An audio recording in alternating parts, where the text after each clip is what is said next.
একটা জাতি তখনই সমৃদ্ধির পথে ধাবিত হয় যখন ওই জাতি বা ওই দেশের দায়িত্ব যুব সমাজ গ্রহণ করে। আমার পাশে যে দুজন মানুষকে দেখতে পাচ্ছেন, অনেক পরিশ্রমী মানুষ, দীর্ঘ সময় প্রবাস জীবন করেছেন। বাংলাদেশে এসে গরুর খামারের সঙ্গে যুক্ত হচ্ছেন। ভাগ্য কোনো নির্দিষ্ট মানুষের জন্য তোলা থাকে না। ভাগ্য পরিবর্তন পরিশ্রম দ্বারা করতে হয়। যারা নিয়মিত ঘাম ঝরাচ্ছেন তারাই ভাগ্যের পরিবর্তন করতে পারেন। তাদেরকে দেখেই মানুষ ভাগ্যবান মনে করেন, কিন্তু প্রকৃত অর্থে ভাগ্য তাদের পরিবর্তন হয়, তাদের পক্ষে আসে যে মানুষটা পরিশ্রমী। পরিশ্রম ছাড়া সফলতার দৌড়গোড়ায় পৌঁছানো অসম্ভব। আমার পাশে যে মানুষটিকে দেখতে পাচ্ছেন, দীর্ঘ সময় প্রবাস জীবন করেছেন, এখন বাংলাদেশে এসে গবাদি পশুর খামারের সঙ্গে যুক্ত হচ্ছেন। আর তারই লক্ষ্যেই প্রযুক্তির ব্যবহারে অগ্রসারিত হচ্ছেন। অর্থাৎ প্রযুক্তি মানুষের জীবনকে সহজ করে, মানুষকে কাজের উৎসাহিত করে, মানুষের কাজের প্রতি আরও অনুপ্রেরণা যোগায়। আসসালামু আলাইকুম। ওয়ালাইকুম আসসালাম। ভাইজান, আপনি ভালো আছেন? জি আলহামদুলিল্লাহ। আপনার পরিচয়টা যদি আমাকে একটু বলেন। আমি ইসা খান, আমার দেশের বাড়ি কুষ্টিয়া কুমারখালীতে। আমি সিঙ্গাপুরে জব করতাম, এখনও কর্মরত আছি, ছুটিতে আসছি। কত বছর প্রবাস আছেন? বর্তমান প্রবাসের বয়স 14 বছর প্লাস, 15 কাছে, এখনও শেষ হয় নাই। আচ্ছা। তো দেশে একটা কর্মসংস্থান তৈরি করার চেষ্টা করতেছি। আমার বড় ভাই আমাকে হেল্প করতেছে এই খামারটাকে করার জন্য। তো ওনার মাধ্যমেই আমি চেষ্টা করতেছি আমাদের একটা ভালো খামার যেন আমরা তৈরি করতে পারি।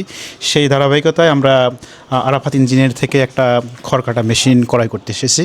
তো এই মেশিনটা আমি অনলাইনে ফেসবুকের থেকে দেখছি যে অনেক গ্রাহক এই মেশিনগুলো কিনতেছে। তো পরে ভাইয়ের সাথে যোগাযোগ করলাম, তখন ভাই আমাকে ঠিকানা দিল। পরে আমি এখন ছুটিতে এসেছি, আমি এবং আমার বড় ভাই এই ভাইয়ের ফ্যাক্টরিতে এখানে আসছি, ওয়ার্কশপে এসে এই মেশিনটি আমরা আজকে নিলাম। কারণ আপনি যতটা পরিশ্রম বিদেশে করছেন, এই পরিশ্রমটা যদি বাংলাদেশে করা হয় বা বাংলাদেশের মানুষ এমন করে, তাহলে কি ভাগ্যের পরিবর্তন সম্ভব হয় কিনা? আশা করি সম্ভব হবে। সেই চেষ্টাতে আমরা আগাচ্ছি সামনের দিকে। আমাদের দেশ থেকে প্রায় 1.5 কোটি মানুষ প্রবাসে আছেন। এই প্রবাসীদের কাছে জানলে বোঝা যায় সময়ের কতটুকু মূল্য, বা সময়ের উপর ভর করে মানুষ কতটা পরিবর্তন ঘটাতে পারে। আমাদের সমাজ ব্যবস্থায় দেখা যায় যে কোনো মানুষ আমার থেকে বেশি সফল, আমাকে বুঝতে হবে ওই মানুষটা আমার থেকে অনেক বেশি পরিশ্রমী। তাই পরিশ্রম দ্বারাই ভাগ্যের পরিবর্তন সম্ভব, এটা আমি নিশ্চিন্তে বলতে পারি। ওয়ালাইকুম আসসালাম। আপনি ভালো আছেন? আলহামদুলিল্লাহ। আপনি এই মেশিনটি কেন চয়েস করলেন? এই মেশিনটি সার্চ করলাম, আমরা দেখছি আপনার অনলাইনে দেখছি, মেশিনটা আমাদের কাছে ভালো লাগছে, বা যে খড় কাটাগুলো আমরা দেখছি আপনার যে অনলাইনে যে মেশিনগুলো ছাড়া আছে, তা আমরা চিন্তা ভাবনা করছি যে এই মেশিন আমরা কিনবো। যেহেতু আমরা আস্তে আস্তে আমরা খামারটা তৈরি করতেছি, যাতে আগামীতে এই মেশিন যাতে আমাদের শুধু আমাদের খামারে না, আমাদের পাশাপাশি আমাদের দেখে যেন আরও অন্য অন্য লোক কেনে। যদি ভালো দেখে যায় ইনশাআল্লাহ অবশ্যই ভালো হবে। তা আমরা শুরু করছি, আলহামদুলিল্লাহ অবশ্যই ভালো হবে।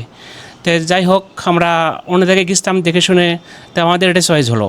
আমি অন্য অন্য জায়গায় গেছি, অন্য অন্য খামারে গেছি, কিন্তু এই মেশিনগুলো আমরা দেখি না, অন্য মেশিনগুলো দেখছি। তো ওগুলোর থেকে আমাদের এগুলো ভালো লাগলো, বা এগুলো দেখা যাচ্ছে আমাদের জন্য অনেকটাই ভালো দিক দিয়ে আছে। এই কারণেই কোনো দিক দিয়ে আমাদের ঝুঁকি নেই। আমরা এই যুব সমাজকে যদি কাজে লাগাতে পারি, মানুষের কর্মসংস্থানের জায়গা তৈরি করতে পারি, আমরা সম্মিলিতভাবে সবাই সামনে এগিয়ে নিয়ে যাব, এমন প্রত্যাশা রেখেই ভাইয়ের জন্য দোয়া চেয়ে আজকের মতো বিদায় নিচ্ছি। দেখা হবে অন্য কোনো ভিডিওতে। আসসালামু আলাইকুম ওয়া রাহমাতুল্লাহি ওয়া বারাকাতুহু।